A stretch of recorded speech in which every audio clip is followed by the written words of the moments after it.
So now we're going to talk a little bit about what to say, not real technical, but just what to say from the context. I'm going to give you 5 little tips here for really what to say from a communicating standpoint to your warm market. Because the cool thing about working in your warm market is you have some understanding about what's important to them. We already know that the need for what we have to offer is great. The need for the solutions of networking are just greater than they've ever been and will continue to get that way. And you're likely working with a product or service that people need, or if you needed it. And so you already know that a large portion of your circle of influence has a need for that.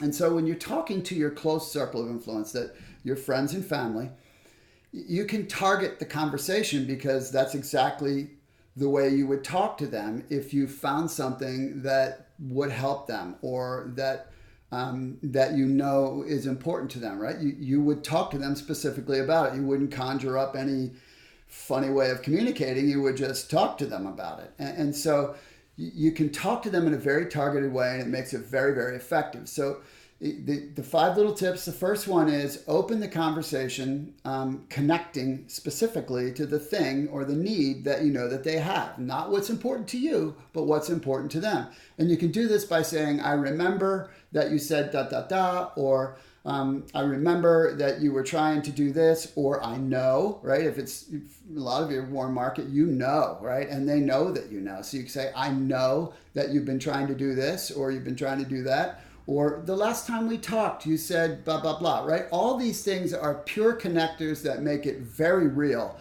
and are just like you would talk to them about anything that you were offering to them.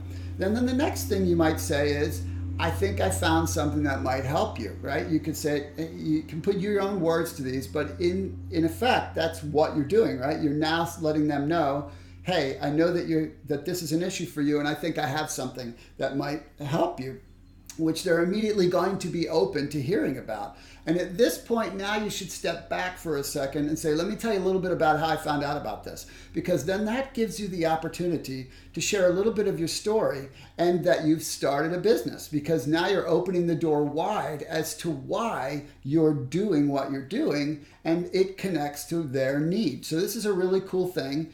And again, it also allows them to see that it's really something of importance for you, but also because you're sharing some of your heart, you're sharing some of your story about why you're doing this, you're getting real with them, it allows them to be real with you. And then that can lead you back to this. So this is why I thought about you, because I know you have this situation, you're a little bit doubling back here, but it's a natural thing to do. And then you simply offer them the ability to learn. Hey, would you like some information on this? Or would you want to sit down and talk about it? Or I can send you a link or something like that. And if you're doing the things I said earlier in the previous video about how to talk to them, they're going to be wide open. You're going to get very little rejection to this method of working because it's real. It's the real way that people communicate, and you're speaking to what's important to them in a nice way, in a helpful way, and letting them know that it's okay if it's not for them and they don't have to feel any obligation. You just thought about them and it's right in line with what you're doing, and they're very likely to take a look at the information and want to check it out further.